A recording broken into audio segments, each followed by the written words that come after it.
అన్ని రకాలుగా నాకు ఒక నాట్ ఓన్లీ క్రైస్తవులు కానీ ముస్లిమ్స్ అనే కాదు, దాదాపు శూద్రులు, సోకాలు శూద్రులు అంటే ఆర్య బ్రాహ్మణుల వాళ్ళు కాకుండా మిగతా వాళ్ళందరి దగ్గర అందరినీ పేదవాళ్ళని చేస్తేనే అంటే ఒక గతంలో ఎట్లుండేనో ఆ విధంగా తీసుకొస్తేనే మన చేయలక అధికారం కానీ మన ఆధిపత్యం కానీ నడుస్తుంది అనేది వాళ్ళ ఆలోచన. సో ఆ క్రమంలో they are taking one step at a time. Final గా ఏమైతుందంటే అన్ని రాష్ట్రాల్లో వాళ్ళ ప్రభుత్వాన్ని తీసుకొని వచ్చి అప్పుడు రాజ్యాంగాన్ని ఎత్తేసి వాళ్ళ యొక్క మన ధర్మ శాస్త్రాన్ని ఇంప్లిమెంట్ చేస్తారు ఈవెన్చువల్లీ. మీరు గతంలో కూడా స్పందించారు, కుంభమేళలో జరిగినటువంటి మనస్ఫూర్తిని మన ధర్మాన్ని కూడా రచించిల్లు, దానికి ప్రకటన చేయబోతున్నటువంటి ప్రధాన వార్తలు కూడా కొద్దిగా చెక్కలు కొట్టిన తర్వాత వాళ్ళు ఆగిపోవడం జరిగింది. ఇప్పుడు ఇంతవరకు సమాజానికి అందరు తెలిసినప్పుడు కూడా ప్రశ్నించలేని పరిస్థితులు ఉన్నారు. దీన్ని ఏ విధంగా చూడొచ్చు, అందరూ ఏ విధంగా చూడొచ్చు? ఎవరి భయంలో వాళ్ళు ఉన్నారు బ్రదర్. మా అస్తిత్వం ఏడ మొత్తానికి పోతుందో లేకపోతే మమ్మల్ని ఏడ చంపుతారో అని అందరు ఎవరి భయంలో వాళ్ళు ఉన్నారు. మరి కూడా మీకు కూడా చాలా బెదిరింపు కాల్స్ వస్తున్నాయి, చాలా వరకు అంటున్నారు ఎన్నో రకాలుగా మిమ్మల్ని కూడా చాలా థ్రెట్ ఉంటుంది. మీకు కూడా అమెరికాలో ఉన్నప్పుడు కూడా మిమ్మల్ని ఎంతో భయాందోళనకు గురి చేసే సంఘటనలు కూడా ఎన్నో చూసారు, ఎన్నో కాల్స్ కూడా. మీరు ఏ విధంగా ఎదుర్కొంటున్నారు, ఏ విధంగా ఈ సమాజాన్ని చెప్పాలనుకుంటున్నారు? మీరు నన్ను చేయాల్సిన అన్ని ఇబ్బంది పెట్టడం జరిగింది, తట్టుకున్నాను. సో ఇక వాళ్ళు ఇంకా మిగిలింది ఏమన్నా మర్డర్ అటెంప్ట్ కూడా ఒకసారి ప్రయత్నం జరిగింది. బట్ ఇక అట్లా ఆలోచిస్తే మనం ఏం చేయలేము. నా ఆలోచన ఏంటంటే ఏదో ఒక రోజు పోయేటప్పుడు పోతాం, అది న్యాచురల్ డెత్ అయినా పోతాం. సో కాబట్టి ప్రతిరోజు చచ్చుకుంటే బతకడం అది కరెక్ట్ కాదనేది నా అభిప్రాయం అన్న. ఫైనల్గా ఇప్పుడు అజయ్ బాబు విషయంలో ఆయనను కూడా అరెస్ట్ చేసిళ్ళు. ప్రవీణ్ పగడాల విషయంలో చాలా స్పందించినటువంటి క్రమంలో అజయ్ బాబు నిన్న 8 గంటలకు ఇంట్లో నుంచి ఎవరో గుర్తు తెలియని వ్యక్తులు లేకపోతే పోలీసు వాళ్ళు, కానీ వాళ్ళకు కూడా తెలియదు పోలీసులు అని చెప్పి తీసుకెళ్ళిన సందర్భం ఉందన్న. ఏ విధంగా చూడొచ్చు అజయ్ బాబు విషయంలో, ఏ విధంగా మనం అనుకోవచ్చు? అదే ఇప్పటి వరకైతే ఒక్కొక్క పాస్టరు, ఒకరేమో ఖమ్మం రూరల్ అంటున్నారు, ఇంకోరేమో ఉప్పల్ అంటున్నారు.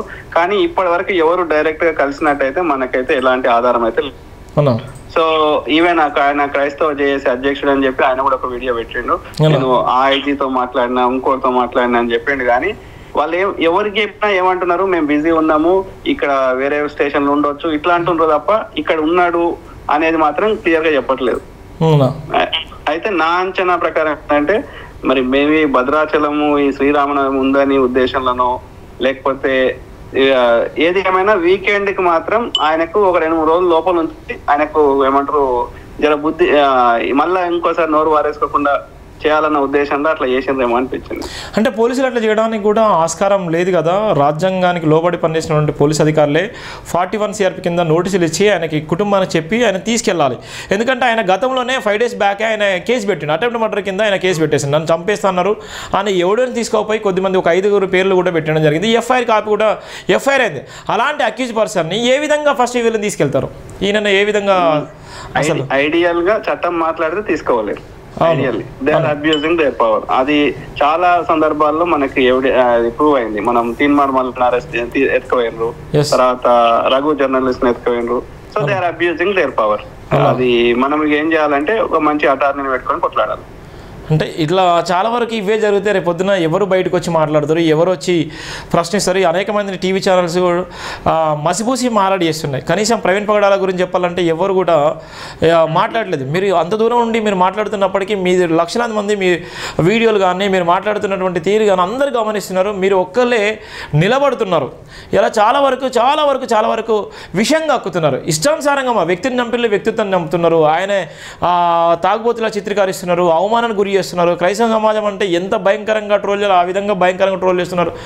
కానీ బాధాకరం ఏంటంటే ఇప్పుడు అంతమంది మాట్లాడుతున్నప్పటికీ కూడా ఎవ్వరు కూడా క్రైస్తవ సమాజంలో ఉన్నటువంటి మేధావులు, ఇంటెలెక్చువల్స్ ఎవరైతే పాస్టర్లు అని చెప్పేటువంటి వ్యక్తులున్నారో ప్రభుత్వానికి భయపడితే ఇంకా వాళ్ళు బయటికి రావట్లేదా, లేకపోతే రిపోర్ట్ వచ్చిన తర్వాత వాళ్ళు బయటకు వస్తారా?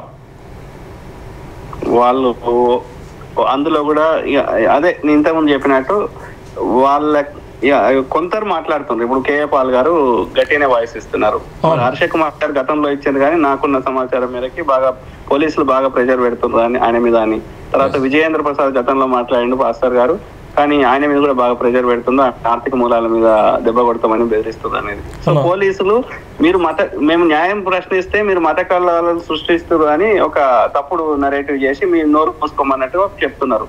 అంతెందుకు ప్రవీణ్ బ్రదర్ వాళ్ళ వైఫ్ గాని వాళ్ళ బ్రదర్ గాని జనరల్ స్టేట్మెంట్ ఇచ్చిండ్రు తప్ప ఏది పోలీసుల విచారణ మీద నమ్మకం ఉంది అని ఒక స్క్రిప్ట్ చదివిండ్రు తప్ప మా హస్బెండ్ అట్లా తాగుబోతు కాదు, ఆయనకు అలవాటు లేదు అని చెప్పాలి.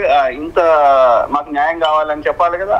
అట్లా కౌంటర్ చేయకపోవడం అది నాకు అర్థమైంది ఏంటంటే పోలీసులు బాగా ప్రెజర్ పెడుతున్నారు, చాలా ప్రెజర్ పెడుతున్నారు. మేడంతో కూడా మాట్లాడే ప్రయత్నం చేసినా ఆమె ఇండోర్కి వెళ్ళిపోయింది. వీళ్ళందరూ తట్టుకోలేకనే వాళ్ళ ఫ్యామిలీ చాలా బాధలో ఉంటేనే ఆమె ఇక్కడి నుంచి హైదరాబాద్ నుంచి వెళ్ళి ఇండోర్కి వెళ్ళిపోయింది.